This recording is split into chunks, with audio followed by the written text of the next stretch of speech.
ভারতের পশ্চিমবঙ্গে brigade parade গ্রাউন্ডে গেল ৯ মে মুখ্যমন্ত্রী সহ ৬ জন মন্ত্রীর শপথ নেয়ার মধ্য দিয়ে পশ্চিমবঙ্গে বিজেপি সরকারের যাত্রা শুরু হয়। সরকার গঠনের ২২ দিন পর সোমবার রাজভবনে পূর্ণাঙ্গ মন্ত্রী পরিষদের শপথ অনুষ্ঠিত হলো।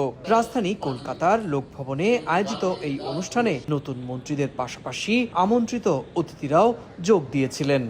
সামগ্রিকভাবে একটা সরকার মানুষের ভালোর জন্য করবে, এই আস্থাটুকু একদম নিখুঁত করে অর্জন করতে হবে। গভর্নমেন্ট যেটা হয়েছে সেটা for the people, by the people, of the people, অর্থাৎ বাংলার মানুষের দ্বারা তৈরি সরকার বাংলার মানুষকে অনেক ভালো সরকার দেবে, যেটা বাংলার মানুষের উন্নয়নের গতিধারাকে ত্বরান্বিত করবে। দীর্ঘদিন লড়াই করে এই আজকে যে এই সম্মান পেলাম এবং দায়িত্ব বেড়ে গেল।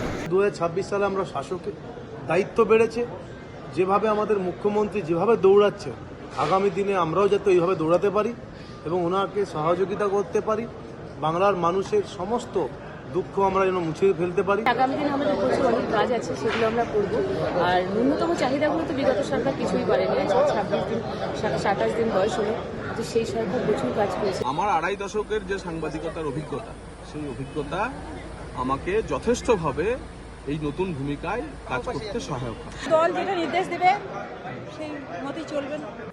এদিকে ফেসবুক লাইভে এসে বিজেপির বিরুদ্ধে তোপ দেগেছেন তৃণমূল সভানেত্রী মমতা বন্দ্যোপাধ্যায়। নির্বিচারে দলের সমর্থক ও সংখ্যালঘুদের ওপর অত্যাচারের বিষয়ে কথা বলেন তিনি। অন্যদিকে মমতার দলের বিরুদ্ধে বিধানসভায় বিরোধী দলনেতা নির্বাচনে বিধায়কদের স্বাক্ষর জাল করার পাল্টা অভিযোগও তুলেন মুখ্যমন্ত্রী শুভেন্দু অধিকারী।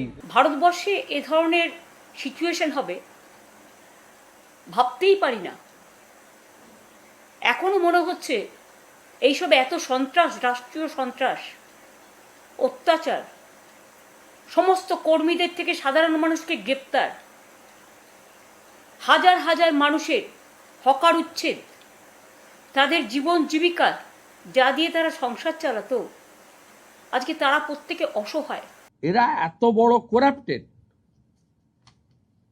এবং আমি সিআইডিকে বলেছি